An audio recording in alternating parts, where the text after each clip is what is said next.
आगे यूपी से इस वक्त की बड़ी खबर सामने आ रही है, जहां पर यूपी से लेकर बिहार तक कुदरत का कोहराम लगातार बना हुआ है। यूपी बिहार में 81 लोगों की मौत हो चुकी है, हाहाकार मचा हुआ है। बिहार में आकाशीय बिजली गिरने से 59 मौतें हुई हैं। महज नालंदा जिले में ही 22 लोगों की मौत हुई है। तूफान के कारण यूपी में 22 लोगों की जान चली गई है। कुदरत का कहर, कहीं पर बारिश तो कहीं पर आकाशीय बिजली तो कहीं पर तूफान, जिसके चलते लोगों का जीना हुआ मुहाल। और ऐसे में अब यहाँ पर चिंता का सबब बना हुआ है कुदरत का कहर। लोग डरे हुए हैं कि आखिर कब भगवान उन पर मेहरबान होगा, कब अपने इस प्रकोप को रोकेंगे भगवान, कब इस कोहराम को रोकेंगे, जिससे उनकी और भी ज़्यादा जिंदगियां जो हैं वो तबाह ना हो। बेहद लंबा वक्त अब लगेगा इन लोगों को अपनी ज़िंदगी को वापस एक बार पटरी पर लाने में, लेकिन बड़ा नुकसान जो है वो हुआ है। तस्वीरें आप देखिए, ये जो तूफान आया उसके बाद तूफान की तस्वीरें आप देखिए। तूफान में 22 लोगों की मौत हुई है। यूपी में कल तूफान आने से 22 लोगों की मौत हो गई है। आंधी तूफान, आकाशीय बिजली गिरने से 22 लोगों की मौत हो चुकी है और वाकई में पीड़ादायक है ये और चिंताजनक है ये।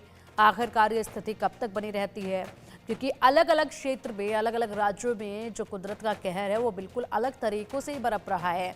कहीं पर तूफान है तो कहीं पर बारिश हो रही है, कहीं पर आकाशीय बिजली से बड़ा नुकसान हो रहा है, तो कहीं पर तपती गर्मी से लोगों का हाल बेहाल है।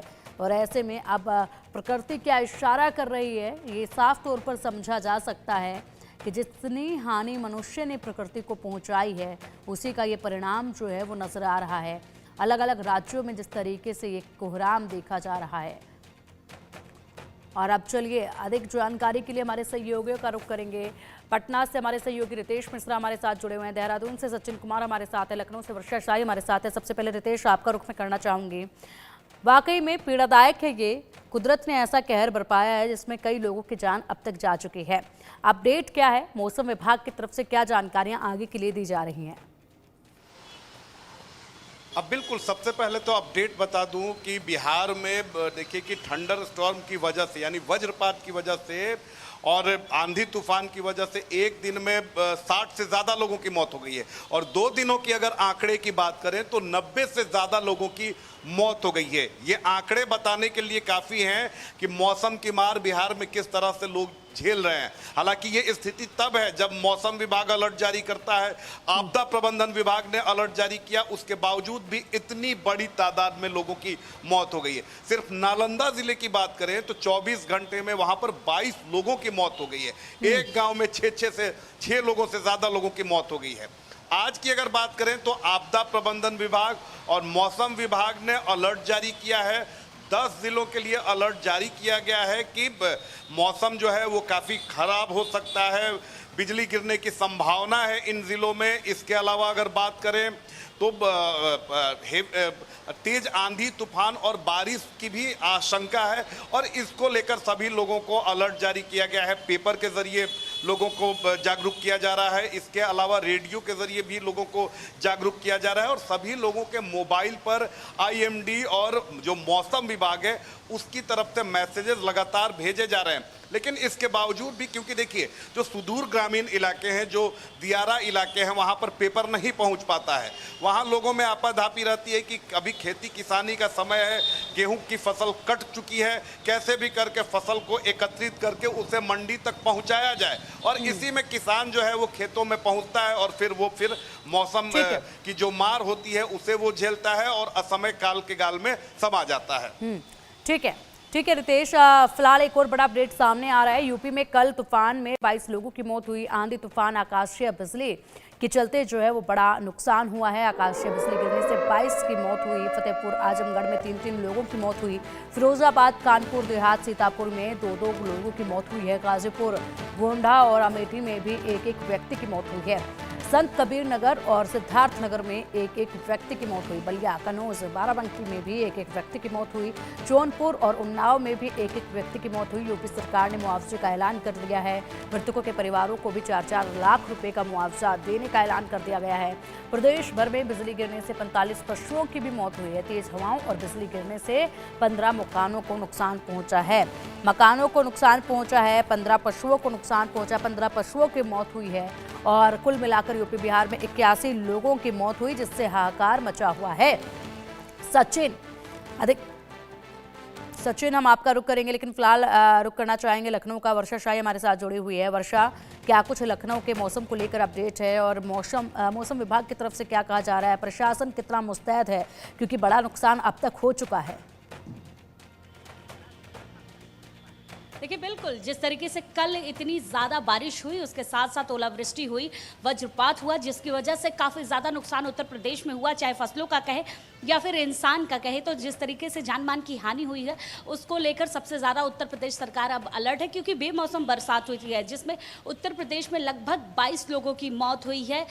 पश्चिमी इलाकों की बात करें तो सबसे ज़्यादा पश्चिमी इलाकों में लोगों की मौत होने की बात बताई जा रही है। प्रतापगढ़, फिरोजाबाद इत्यादि इलाकों में भी 3-3 लोगों की मौत हुई। लगभग 22 लोगों की मौत जो है वो कल की बारिश और वज्रपात की वजह से हुई है। और जिस तरीके से अब लगातार मौसम विभाग की तरफ से जो अलर्ट दिया गया है, उसमें भी साफ कहा गया है कि लोगों को ज़्यादा से ज़्यादा इसमें बचने की कोशिश करनी चाहिए, क्योंकि ये बेमौसम बरसात है। जो समय बरसात का होता है उसमें बरसात नहीं हुई है, बल्कि उसके पहले से ही बरसात होने की शुरुआत हो चुकी है। और जिस तरीके से कल घने कोहरे की तरह बादल छाए हुए थे, एकदम सुबह के समय जो 9 बजे एकदम उजाला हो जाता है, उस टाइम पे अंधेरा छाया हुआ था। तो उसको लेकर अलर्ट दिया गया है कि अभी कुछ समय तक उत्तर प्रदेश की जो पश्चिमी इलाके हैं वहाँ पर सबसे ज़्यादा इसका असर देखा जाएगा, क्योंकि पश्चिमी विक्षोभ की वजह से जो पूर्वी और पश्चिमी की हवाएं हैं वो काफ़ी तेज़ चल रही हैं। तेज़ चलने के साथ साथ इनका जो क्रम है वो काफ़ी ज़्यादा होते जा रहा है। तो उसको लेकर अलर्ट है। उत्तर प्रदेश सरकार ने भी अलर्ट जारी कर दिया है कि ज़्यादा से ज़्यादा जो किसान हैं वो अपने फसलों को काट कर सुखाने के लिए अलग जगह पर रखें, क्योंकि फसलों का भी नुकसान सबसे ज़्यादा देखा जा रहा है। फसलों के नुकसान की वजह से उत्तर प्रदेश सरकार ने मुआवजे के भी ऐलान किए हैं। ठीक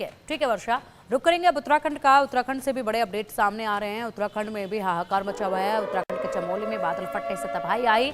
बद्रीनाथ हाईवे पर नंदप्रयाग के पास बादल फटा। भारी बारिश के चलते कई जगह पर लैंडस्लाइड हुआ। पहाड़ों का मलबा गिरने से रास्ते भी प्रभावित हुए।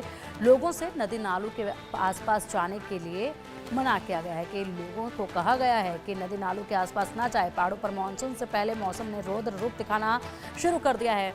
चमोली जिले में बद्रीनाथ हाईवे पर नंदप्रयाग के पास बादल फटने से तबाही देखने को मिली है, जिससे लोगों में अफरा तफरी मच गई है। और चलिए अब अधिक जानकारी के लिए हमारे सहयोगी सचिन का रुख करेंगे। सचिन, फिलहाल मौसम कैसा है? क्या कुछ मौसम विभाग की तरफ से अपडेट दिया गया है? क्योंकि सबसे ज़्यादा जो है पहाड़ी इलाकों में खतरा मंडराता है, और पहाड़ी इलाकों में जिस तरीके से रौद्र रूप देखा गया है बारिश का, पानी का, वो सभी के सामने है और बड़ी तबाही लेकर आता है। देखिए, हम सबसे पहले जो मौसम की अगर बात करते हैं तो मौसम विभाग के अनुसार जो है, यानी आज जो है 11 तारीख है और कल 12 तारीख है, 3 दिन का जो है मौसम ने जो है अलर्ट जारी किया था बारिश को लेकर। लेकिन सबसे बड़ी बात यह है कि आपदा जो है, एक आपदा का जो इफेक्ट जो है उत्तराखंड में पड़ा है।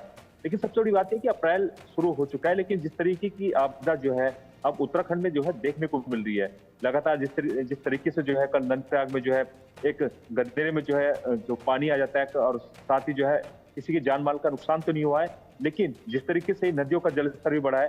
लेकिन इस तरीके की घटनाएं, ये पहली बार ऐसी घटनाएं जो है पर उत्तराखंड प्रदेश में देखने को मिल रही है, क्योंकि चुनौती बहुत सारी है। चुनौतियां सरकार के लिए भी है, जनता के लिए भी है। लेकिन सबसे बड़ी बात यह है कि यहाँ पर जो है 4 धाम यात्रा शुरू होने वाली, यानी कुछ ही दिन बाकी बचे हुए हैं, क्योंकि आपदा से निपटने के लिए जो आपदा प्रबंधन विभाग है वो भी तैयार है। लेकिन जिस तरीके से आपदा को कोई चुनौती तो नहीं दे सकता है, लेकिन हाँ इतना जरूर है कि क्राउड मैनेजमेंट जो है सरकार को करना होगा, क्योंकि जिस तरीके से होता क्या है 4 धाम यात्रा में क्या होता है कि मंदिरों में जो है भीड़ भाड़ बहुत ज्यादा हो जाती है। यात्रा क्योंकि शुरू होने वाली है, तो कहीं ना कहीं सरकार को इस पर सोचना चाहिए, इस पर मंथन करना चाहिए, क्योंकि मनुष्य ने जैसा बीज बोया है वैसा काटना पड़ेगा। जिस तरीके से